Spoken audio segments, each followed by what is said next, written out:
first of all, good morning to everyone. I hope we have all grabbed our 2 coffees, 3 coffees, whatever. Uh, okay, so I am here today to speak about the art of marketing yourself in an interview. I think this is something very close to my heart because I have once been a crazy job seeker, and now coming on the other side and seeing how things are balancing from both the ends, the do's and the don'ts. I think I'm super excited to share my secrets. So I don't want to make this workshop very theoretical, but I'm going to make it very personal because I would love to give all those messed up examples of myself of how I used to perform before and now, so a little bit of that. But before we move on, thank you so much, Chamu, for a lovely introduction. So yes, I am based in Dubai, very much a Mumbaichi mulgi, but I am now calling Dubai my home for about 10 years now. I was studying here initially, doing my bachelor's in HR, had a chance to fly out to London to finish my master's in HR, and well, Brexit happened, I got kicked out, but I was back here to Dubai, my second home that I call now. So my career journey actually began as an intern, and I was associated with a recruitment company here. So well, I never chose recruitment, but probably I was put into it. So, as a job seeker, you always have a thought. As a fresh graduate, as a student, you always have a thought that, whatever comes to me first, I need that. I need to start my work journey, right? So I started working with this recruitment consultancy as an intern, and well, I got a great deal. They said that if we love your work, we will hire you as a full-time employee and we will sponsor your visa in 3 months. If we don't like your work, there are some mistakes, there's some gaps, well, we are a recruitment agency, so we will place you somewhere for sure. So I was like, okay, that sounds like a winning deal, because this way or that way I am getting the job, right? And I am in a place where, like Charul rightly said before, is so developing, and you have so many stages where you can prove yourself and achieve everything that you want. So that's how I started working with the consultancy, paved my way through an intern. Luckily, by God's grace and all the hard work, in literally just 1.5 months, I was offered a full-time role as a recruiter. And that's how I began skimming through hundreds of CVs in a day, learning my way as well as to who's the right one and who's not, because until then I was the one giving interviews, I was not the one taking interviews. So I don't know if I was making the right choices for my clients. But anyway, I think learning through with experiences, I fell down, I got up, and then eventually I got promoted as a senior recruiter, and then I just paved my way out of the company after 6 years as the head of recruitment. So which was quite a journey, and a multitasking role of not just managing humans, but identifying humans, making sure I have the right processes to do that. So I'm going to give you some examples of how that happened in some of my next explanations. And currently now I got headhunted as the talent acquisition lead for one of the biggest F&B holding groups here in Dubai, which is called AWJ Investments. So yeah, right now I am in the talent acquisition space and doing what I'm doing now. And Chamo already told about my, the other roles that I'm doing. Women empowerment, something super close to my heart. So I'm doing a lot of things in that space, especially for the women who are thinking of returnships, somebody who's been taken a career break and they want to come back, they want to bounce back in the corporate world. I'm there helping you out through the whole process. Another thing which is very close to my heart is speaking with the students, because I think I call this category a lost soul category, because I was one of them a few years ago. Sometimes, there are bright students who know everything that they want to do. They have a path set, but few of them don't. So I would be happy to be in that space and talk you out of it, and help you choosing your career. So these are a few things that I do. But anyway, moving on, I think since we're speaking of marketing yourself, I just want to begin with, what do you mean by marketing yourself? If you hear this term, it's like, oh my god, am I selling myself for $1 or something? That's not what the case. So according to me, I think marketing yourself is creating your brand.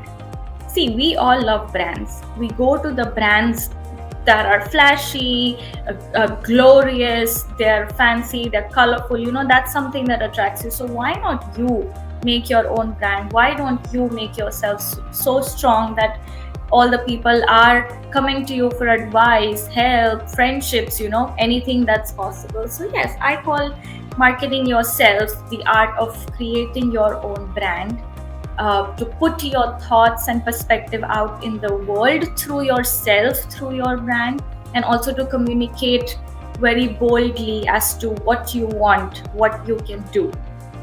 So that's something I feel is marketing yourself for me.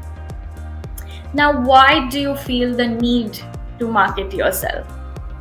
Well, it's easy. I always post my CV out there to, get some interviews. So why do I have to, market myself? Why do I have to build myself? Of course. So now a couple of things, the way I look at the benefits of, marketing or creating yourself. I think very important is to understand your worth. And it will only happen when you try identifying yourself.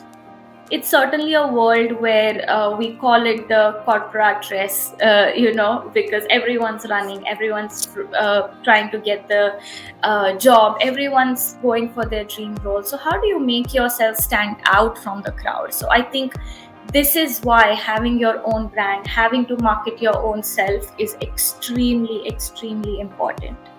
Also, another benefit is that when you are out there, when you have your whole like your brand out there on the social media, on the CV, in the networking events, I think it will give you the right place, the right people at the right time. So this is the funda that I think all of us follow. So I think it's like giving your best pitch in front of the sharks so you land the deal. I think that's what it is at the end of the day.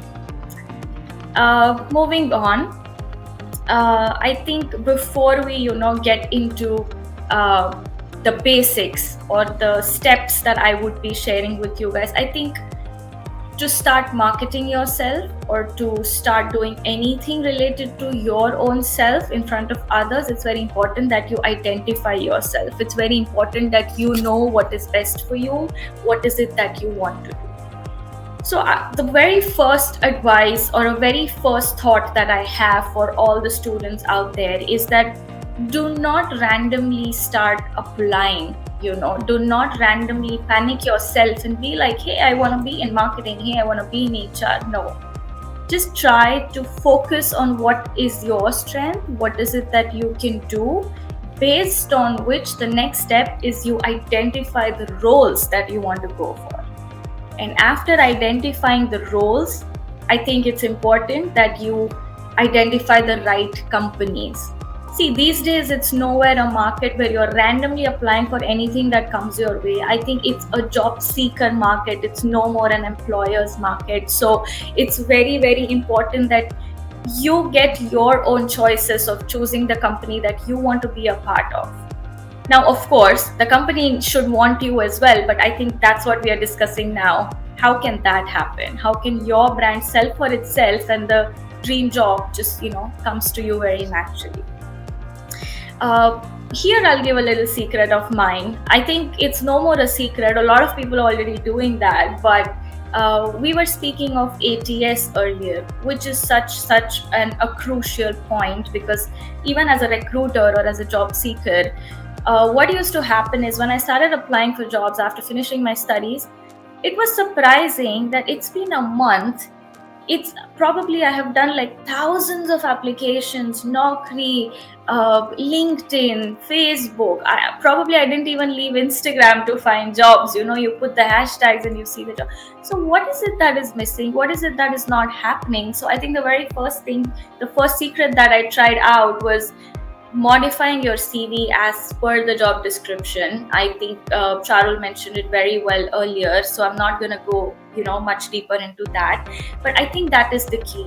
You cannot have one CV for all the jobs that you're applying for. It's very important that you have differentiated your resumes or yourself whilst applying for different jobs. I think that's the very first step to identifying yourself and creating your CV. I think moving on, in case you guys have pen and papers or your mobile phones to make notes, I'm going to be speaking about behind the scenes, aka preparation stages. I will be speaking in like 3 stages. One is before the interview, during the interview, and after the interview. Because as much as we just think that, oh, it's just going to be a 30-minute interview, I'm just going to give it my best shot, tell about everything right from my birth until where I am right now. But there are so many gaps in between that we need to eliminate ourselves and fill. So I think behind the scenes, to begin with, I'm going to speak about, let's deep dive into what you should be doing before the interview that will make yourself stand out from the crowd, and that will make the interviewers feel that, oh, hey, I think this is great and this person sounds different.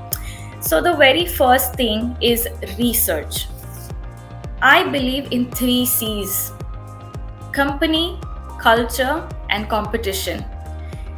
So what I do is that if I'm, for example, applying for any of the companies or any of a particular role, even before I click the apply button, I always look for these 3 things. I'm gonna just research the company. Now, when I say researching the company, it's not just about checking their website or checking the LinkedIn page. What I do, again, maybe secret number 2, is look for them in the news or look for them in the press releases. If you just type a company on Google, instead of just seeing what Google is giving you at that first page, click on news and you will find information that the website will never tell you. So either the company, is a disaster, or the company is doing amazingly well, and probably there's an award that they have landed, probably there's an initiative, a CSR that they have been doing, probably they are in the news because of they have been identified for some of their work. You just never know. The news this is a section which gives you something which nobody knows, and that information is going to be so crucial for you to use it during your interview.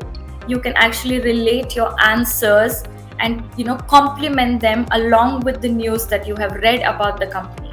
So the interviewer is basically going to be surprised or shocked that, oh wow, this person has done a great research. So we tick the box that they have actually studied about the role and they actually know about the role. So this is my first C, which is company. Second is the culture. I think us now are focusing more on having a wellness culture, an emotionally and mentally sound culture.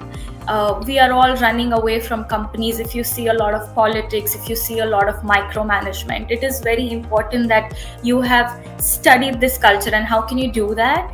Is through the social media. Probably secret number 3, when you go on Instagram, when you go on Facebook, I have the habit of doing that. Probably along with being an HR, I'm also a stalker. So I go to Instagram and I don't check the feed, because obviously you put out the best things possible that people want to see, but you slide down, go to the last section on Instagram where it says photos of you or photos tagged by somebody else. Well, that's where you get to know more about the company, their culture as well, that probably some employees have tagged the company brand on their posts. So you get to see that, oh, it's a happy looking staff, or you just see that, oh, it looks like a regular office with gray walls. I think these things are important these days. So culture please research about the culture, because if that's not something that you're happy with, I don't think it makes sense to apply for that role. But if you're happy about the culture and you wish to proceed to apply for that role, I think it's going to help you during the interview, because you can say that, hey, you know what, I was just checking your socials and I saw that you guys have team lunches. It's nice, that's the culture that I want to be a part of. That's a very plus point which can be used, and this will give out a lot about you, about your culture to the employer, which kind of increases your chances of getting selected as well. The third C is competition. You should always know about the competitors of the company that you're trying to apply for. See, this is a very general practice that during an interview, people can ask that, oh, so what do you know about a company? Do you think there's anybody else in the market who's doing something that we are doing? This is a very common question, and I myself, being in the shoes, I have asked it to like several people, because that kind of puts you on the spot and also gives me the confidence that just like, if you have done a search, have you done it thoroughly? Are you applying to this company just because you think the pay scale is great or the culture is great, but are you actually applying to the company because you know what the industry is doing, you know what other, SWOT analysis, you know what are the strengths, weaknesses, opportunities and threats. So these three C's, company, culture, competition, would be highly suggested for the first step, which is researching, and definitely they're going to help you stand out at some point. Secondly, this is a dreaded question that you should always prepare for an interview. Tell me about yourself. Sounds familiar? All of us have gone through it. So it's not just about the interview, but even if I'm going to meet someone, it's a random meeting, you're meeting a stranger, a friend for a first time, it's a common question that, hey, tell me about yourself. Now we all wonder that, boss, you have my CV in front of you, you stalked me on my LinkedIn, you don't know what I do, you don't know who I am. But well, the employers ask you this question on purpose, to be very honest, because see, nobody wants to know a Wes Anderson movie story from you. Nobody wants to know a Zindagi Na Milegi Dobara story from you. But people want to know something that's not on your CV, something that you really are as a person. So I think the three things that I would do in this place, or I learned doing for this particular person, is the 3 P's. P for Paris. So 3 P's. So this is like a formula of probably preparing your answer for this question. I'll give you a short example. My very first interview, long back when I was in London, and it was with the Ritz Hotel. I mean, can you imagine the Ritz Hotel where they shot the movie Notting Hill, which is a classic? I was excited. I was a kid. Did not prepare, did not know they're going to ask me about myself. And come on, I mean, I was in university, what do I know about myself? So I remember when the interviewer asked that, okay, Shivani, thank you for coming, and then can you please start by telling about yourself? My answer was, I'm Shivani Deshpande and I am studying MBA in HR and I'm here for the job. That's it. I mean, that's all I did, and that was so embarrassing, but well, I did land up the job. I don't know how. But I think through this journey, through answering, tell me about yourself several times in front of several people, I've come down to 3 P's and how can you answer this question. Do's and don'ts. I think the don'ts are, people don't want to know about your family or your history. They don't want to know what's your birth date and what's your zodiac sign and where do you come from. All they would like you to know from you is your past. When I say past, it's about your previous experiences. If you are a student, it's your previous courses or certifications. Then they would like to know about your present, as to where are you working now, or what are you studying now, or what are you doing now in terms of enhancing your career. And thirdly, the third P is potential. When I say potential, that means a future potential. Like, what would you like to do next? What do you know about the position that you have applied for?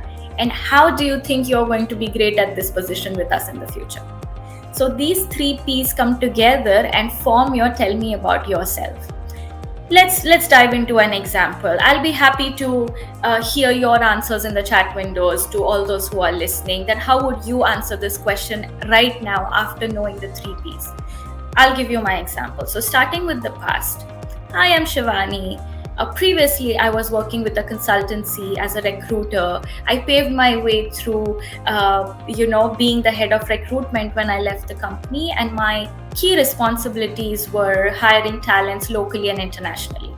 Short and sweet, my past is done.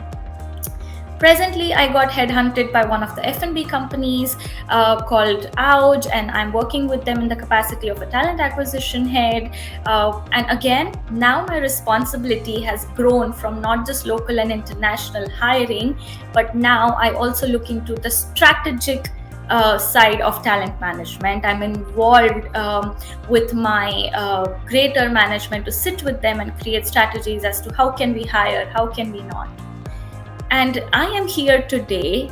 Now I'm moving to the potential, and I am here today in front of you for this ABC position, let's say a talent acquisition director, because I believe with my previous skills and current skills, I can be a great fit culturally and theoretically for this position. I read about your company that these are the ABC responsibilities you're looking for, and I tick most of the boxes already. And with your company, I believe I can grow and take the next step in my life. This can just be your answer, which can be completed in not more than 1 minute. Or let's say you want to take about 1.5 minutes, because of course, it's not about bragging yourself, but it's just about making your straight points that this is what it is, this is where I come from, and this is what I want to do. So that's how you can prepare yourself for this answer way in advance before your interview, because a lot of people fumble in this answer.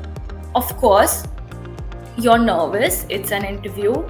I'm nervous right now giving this session, but it's all about the pre-preparation. It's all about the pre-study that you do. And if you can excel this one question, the rest of the interview is going to be amazing. I think the interviewer is going to relax. It's going to be like an icebreaker, because they've already got a lot of answers in one. They probably are hitting two, what's the quote again? Hitting two birds in one arrow? Not sure. But it's like doing two tasks at the same time, telling about yourself and telling about why you want this position and why you're good for this position. So you're pretty much eliminating this question in the future that the interviewer will surely ask. Okay, then why do you think you're a fit for the position? You're actually then challenging the employer, because he's going to run out of questions later. Moving on, I think another very important thing that will make you stand out is being punctual before an interview. Planning your travel. See, all of us do that when probably we are going to go meet friends, we are going to go explore restaurants, explore adventurous places. So why is it that you will only check a map when you're going to hang out? Why won't you check a map when you're going for an interview? So you need to pre-plan your travel. I'll give you a quick idea of what I feel distinguishes my choice when I'm hiring. If you are reaching just on time, that tells a lot about you, because probably it just happened by chance, or you just plan to reach just before or just on time, and then you're sweating it out during the interview. That's not the impression you want to put in front of any of the employers. The ideal time to be there at the location would be 20 minutes before the interview starts. Why I say that is because I personally did that as well, and it showed me a lot of difference. That you get some time for yourself. You can probably use the powder room, freshen up, relax yourself, practice a couple of answers, go through your CV again. You should know what you've written in your CV. So it's an ideal thing to do before you have, before you enter the conversation, before you enter the interview. Another thing which happens if you reach way early is that you get to observe the office space. You get to observe what's happening around you, what are the people doing, what are the teams look like, the cabins. It's just about observing. It's like being a small kid and just observing everything, the colors, the walls. And because you never know what point or what situation you can use during the interview which is going to make you stand out. It's like using real time experiences. So it's very important that you reach before time, which also speaks a lot about your personality, that hey, this person is punctual and he or she was here even before the interview time. So that means they are going to reflect this punctuality in their future work with us as well.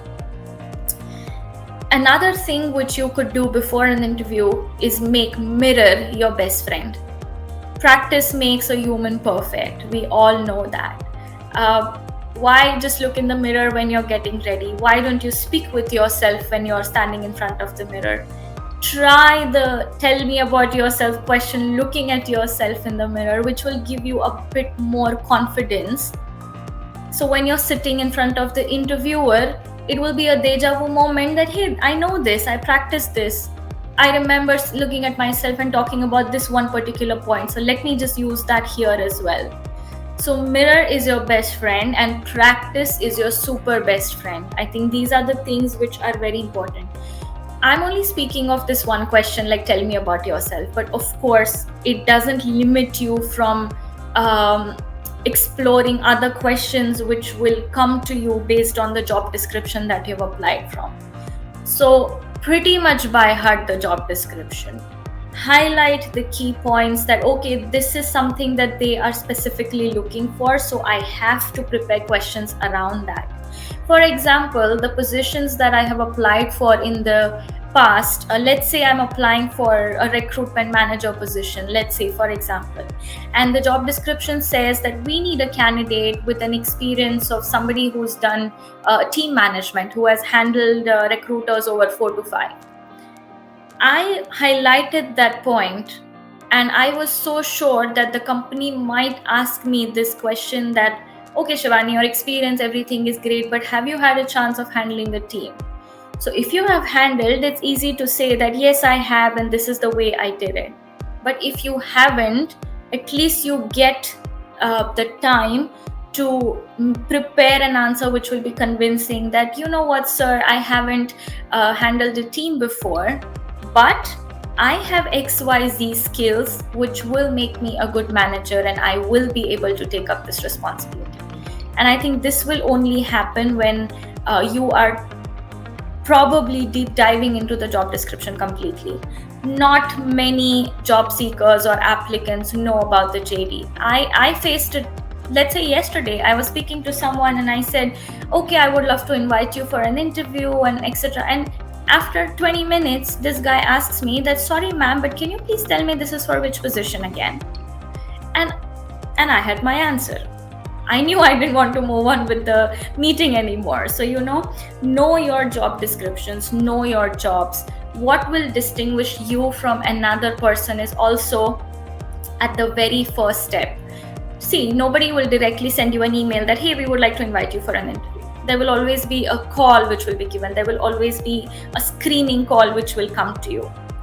So you need to know what jobs you're applying for. You need to know what the job description looks like. So something that I do, probably another secret, is to have a notes section in your phone. As soon as you apply, just write down the name of the company and the job role. So if you get a call, don't panic. Just say that, hi sir or ma'am, can you just give me a second to step out?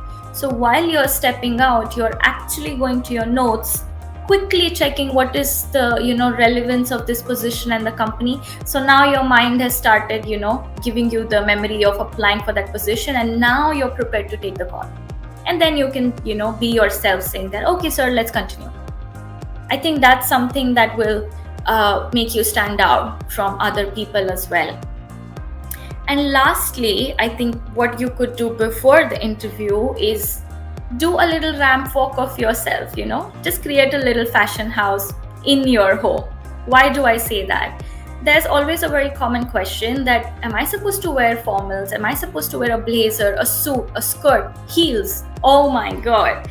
That has been a myth all along. Yes, there were times before where heels, blazers, suits for men was a thing, because that showed how confident you are or how serious you are in your formal career.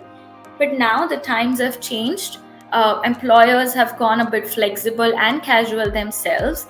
So I think the right concept is not to dress to impress, but it's more for dress for comfort. That's what I call it now.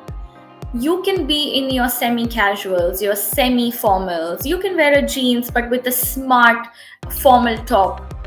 Maybe you're not going to wear heels, or maybe you don't have formal shoes. You are wearing your sneakers, but that's all right. I think what speaks more is the way you are in that attire. With heels, I have had experiences where I have tumbled and I have tripped in front of the whole board. And that is not a good moment, because suddenly you get nervous, you get anxious, you forget the next things that you're going to do. And of course, that's not the best impression that I will, put on the people who are actually judging me at that point in time for an interview. So I think over the time, I go on with flats. I think it's like my uniform. It's like a black trouser. I just play around with the colors of my formal tops, maybe with a collar. That's the only different thing I do.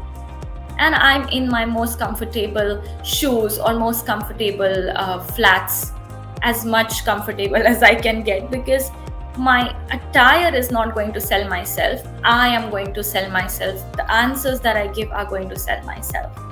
So try your ramp walks at home. Try the dresses or the clothes that you're going to wear. See if you're comfortable. See if you can sit comfortably on the seat where you will be interacting with the people. Move around in the house. See, this is a very generic thing. We all do that. We all try different dresses. I'm not going to like this. I'm going to wear something else. But why is it particularly important for an interview? Is because not just me, but alongside with me, my team of recruiters, we have all seen that sometimes people are so uncomfortable in their blazer. It is stuck. They don't know if they should unbutton or they should button. Somebody is not okay with the sleeves. The sleeves are falling apart and they're fidgeting with it during the interview. It's annoying. It's distracting, not just for an employer, but also for that person, because now that person's become nervous that, oh my God, I've just messed up with something. So this little practice, if you do before, I think you're going to be great in the interview and you don't really have to worry about, what will happen. So these are a few things which you could do before the interview. So by the time you actually arrive at the spot, you're halfway through. You know your answers, you know yourself, you know what you want. So all the 3 main boxes are already ticked off. Moving on to the during the interview stage. Now there are a couple of things which all of us already know, but just to give you an example of how it is. The way you greet matters. As soon as you reach the building, as soon as you reach the office, the way you say hello to even the doorman or the security, it's very important. The next person that you might greet is the receptionist or somebody who's helping you, go to the conference room or the training room.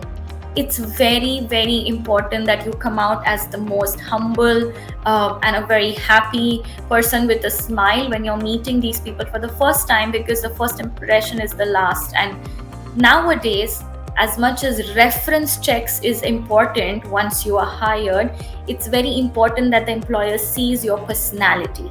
It's very important that they know that you are a humble person, or you're unkind. You're just going to walk off without saying a thank you to the person who opened the door for you and just straight up land up for an interview. Now that's not something which will be nice. So the way you greet matters, and this you are going to sell yourself in a very humble way in this case. Secondly, your personality and your mindset matters. If I'm an employer and I'm going to ask you, which is another very common question, why do you want to leave your current job and why do you want to join this job? The minute I'm going to say that, yeah, because it looks like, the pay is great, and yes, of course, the culture, you've lost me at the pay is great. See, all of us need money. All of us are switching our jobs for upgrading ourselves financially. Nobody's doing charity.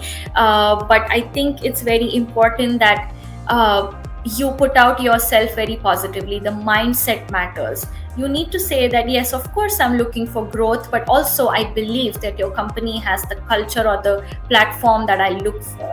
I'm hungry for growth in terms of my titles and enhancing my experience. I think that's an ideal answer you should give, and you can. You should be a great listener.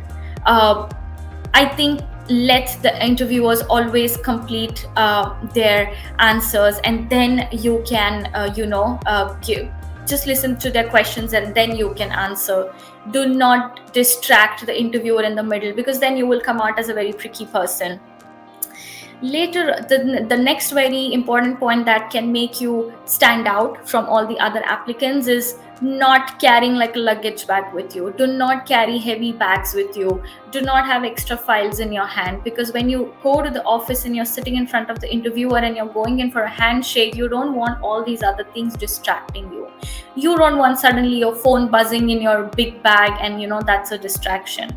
I think interviewers really appreciate if you are, if you have like a light baggage, you have a very small bag which is not in the way, nobody even knows you have a bag. I think these are very generic points. I'm not really speaking of theoretical points, but more like practical, because this is something that I look at when I see a candidate sitting in front of me as well. And most of the companies are now having the same approach, that the simple you are, the humble you are, you have great chances of joining that company. Experience matters, your CV matters, but especially after COVID, it's very important that you as a person are warm but energetic. I don't want somebody sitting there and answering like, yeah, I can do this. No, I want somebody who can be like, oh yes, of course, this is something that is so interesting and I want to do that, and maybe we could work on this together in the future. That's the energy I think we need to look for in the future. Another important thing that can help you market yourself at a higher position is always carrying a copy of your CV. So basic, but a lot of us try to, or a lot of us forget that, a lot of us don't remember that, oh, they already have my CV, that's why they called me for an interview. No, always have the gesture of carrying a copy of your CV, and no matter what, placing it on the table of the interviewer, so they know how alert you are. They know how you have already analyzed the situation and you're ready for it. That's something that's important, and that can make you look different from anybody else. Coming to my last behind the scenes stage is after the interview. A lot of applicants come to me after the interview that, okay, so what are the next steps? How can I reach out to you? There are people constantly calling the next hour as soon as the interview is done. But that's not something that makes the interviewers happy. In fact, it kind of frustrates and annoys the interviewer that abhi to interview hua hai. How am I supposed to give you the feedback in like 30 minutes, right? So something that you can do after the interview is that, of course, when you're leaving the office again or the location again, just again have your free thank yous and smiles to all the people that you see on the way, because again, personality matters. Second, send a thank you email to the interviewer after about 1 or 2 hours once you have finished your interview. This is a secret ingredient of my success of having relations with my ex-employers or ex-interviewers, even though I did not back the job. Sending a very humble thank you note that, hi sir or ma'am, it was a pleasure seeing you today. I appreciate you giving me your time and the opportunity. As discussed, I look forward to hearing from you for the next steps, and For any information required, please let me know. Kind regards, Shivani. I think it is so small, it can be your forever template that you can use, but very, very important, because the interviewers appreciate you acknowledging the fact that you value their time and you value this opportunity. It shows how serious you are about the interview. And lastly, how you can keep creating your brand, keep creating or marketing yourself better in the future interviews or future opportunities, is by assessing your own performance. On your way back home or once you're home, try to remember the answers that you gave, try to remember the questions that they asked you, try to learn out of your mistakes, try to learn out of the thoughts where you thought that, hey, I could have answered a bit better, learn and unlearn. I think that's the key.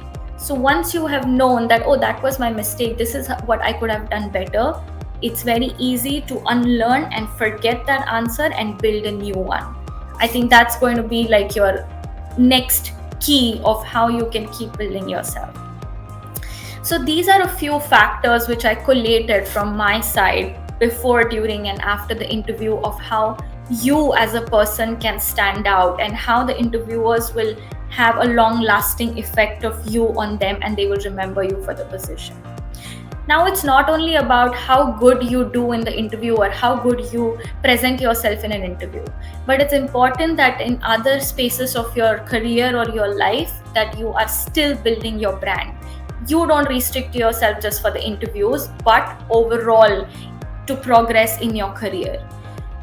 Build your brand on LinkedIn. We know LinkedIn just as a place where people look for jobs or apply for jobs, or just they have a professional profile saying that this is my name, this is where I work. No, LinkedIn is so much more than that. Santha, again, happy to have like a LinkedIn workshop in the future, but super, super important that all you students have your own LinkedIn account. Starts with basic, a great professional photo, your full name, and a one-liner about you. Now that one-liner as a student could be for the opportunities that you're looking for, or for the skills that you have that you can define in the summary section of your LinkedIn. I think it's very important that every day, just like you go on your Instagram and keep scrolling through the reels, it's important that you go on LinkedIn and keep scrolling, because that's how you know what's happening in the professional world. And that's how you can learn, which in return adds value to your own brand portfolio. So you know the trends, you know what's happening, you know which company is hiring for what role. You can get in touch with the professionals, with the C-levels, with the hiring managers, which make your job easier to put yourself out there. Because people these days not only check your CV, but they will, just like you check the website, they check your website too. And your website is your LinkedIn. Your website is your social media page, if it's a public page. I am today a talent acquisition head, and if my social media is funny and all I do is post memes, probably that's contradicting my brand if I'm really serious about building my brand. Have sensible posts, have sensible usage of your social media, and that's it. You are the brand. So why won't you brand yourself splendidly, if I may say that. A few things before I actually reach the conclusion of my session today. A lot of questions have come to me before that after the interview or after a meeting where you have probably, given your best shot and you have sold your services or yourself successfully for the position, how can you continue working on yourself? How is this a continuous process of building and marketing yourself? I think there are three key things that I personally do, and they have been extremely helpful for me. A is that there is no harm in spending 1 hour of your day or few hours of your week in upskilling yourself through online certifications and trends.